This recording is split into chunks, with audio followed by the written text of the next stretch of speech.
25. In the summer which began the 6th year of Agricola's administration, extending his views to the countries situated beyond Bodotria, as a general insurrection of the remoter nations was apprehended and the enemy's army rendered marching unsafe, he caused the harbours to be explored by his fleet, which now, first acting in aid of the land forces, gave the formidable spectacle of war at once pushed on by sea and land. The cavalry, infantry, and marines were frequently mingled in the same camp, and recounted with mutual pleasure their several exploits and adventures, comparing, in the boastful language of military men, the dark recesses of woods and mountains with the horrors of waves and tempests, and the land and enemies subdued with the conquered ocean. It was also discovered from the captives that the Britons had been struck with consternation at the view of the fleet, conceiving the last refuge of the vanquished to be cut off. Now the secret retreats of their seas were disclosed. The various inhabitants of Caledonia immediately took up arms with great preparations, magnified, however, by report, as usual where the truth is unknown, and by beginning hostilities and attacking our fortresses, they inspired terror as daring to act offensively, insomuch that some persons, disguising their timidity under the mask of prudence, were for instantly retreating on this side the Firth and relinquishing the country, rather than waiting to be driven out. Agricola, in the meantime, being informed that the enemy intended to bear down in several bodies, distributed his army into 3 divisions, that his inferiority of numbers and ignorance of the country might not give them an opportunity of surrounding him. 26. When this was known to the enemy, they suddenly changed their design, and making a general attack in the night upon the 9th Legion, which was the weakest, in the confusion of sleep and consternation they slaughtered the sentinels and burst through the entrenchments. They were now fighting within the camp when Agricola, who had received information of their march from his scouts and followed close upon their track, gave orders for the swiftest of his horse and foot to charge the enemy's rear. Presently the whole army raised a general shout, and the standards now glittered at the approach of day. The Britons were distracted by opposite dangers, whilst the Romans in the camp resumed their courage, and, secure of safety, began to contend for glory.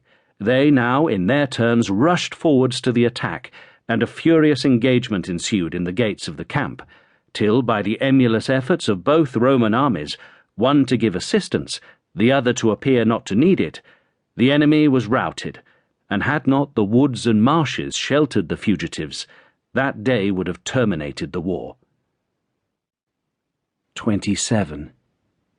The soldiers, inspirited by the steadfastness which characterized and the fame which attended this victory, cried out that nothing could resist their valour.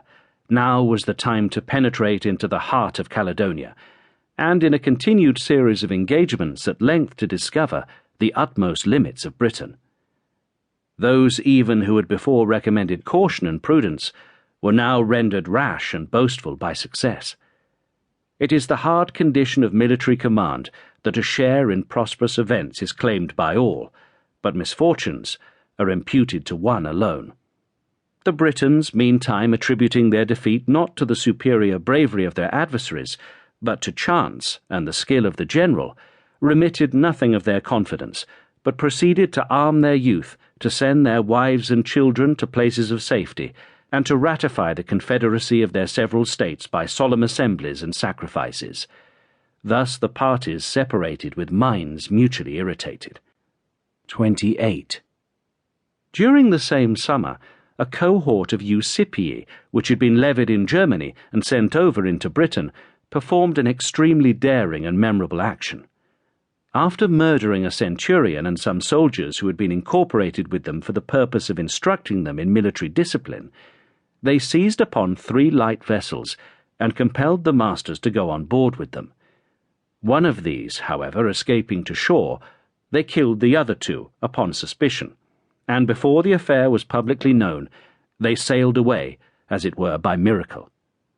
They were presently driven at the mercy of the waves, and had frequent conflicts with various success with the Britons defending their property from plunder.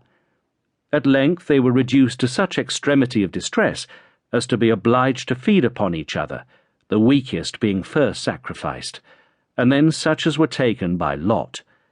In this manner, having sailed round the island, they lost their ships through want of skill, and being regarded as pirates, were intercepted first by the Suevi, and then by the Frisii. Some of them, after being sold for slaves, by the change of masters were brought to the Roman side of the river, and became notorious from the relation of their extraordinary adventures. 29. In the beginning of the next summer, Agricola received a severe domestic wound in the loss of a son, about a year old. He bore this calamity not with the ostentatious firmness which many have affected, nor yet with the tears and lamentations of feminine sorrow, and war was one of the remedies of his grief. Having sent forwards his fleet to spread its ravages through various parts of the coast, in order to excite an extensive and dubious alarm, he marched with an army equipped for expedition, to which he had joined the bravest of the Britons whose fidelity had been approved by a long allegiance, and arrived at the Grampian hills, where the enemy was already encamped. For the Britons, undismayed by the event of the former action, expecting revenge or slavery, and at length taught that the common danger was to be repelled by union alone, had assembled the strength of all their tribes by embassies and confederacies. Upwards of 30,000 men in arms were now descried, and the youth, together with those of a hale and vigorous age, renowned in war, and bearing their several honorary decorations, were still flocking in, when Calgacus, the most distinguished for birth and valour among the chieftains, is said to have harangued the multitude, gathering round, and eager for battle, after the following manner.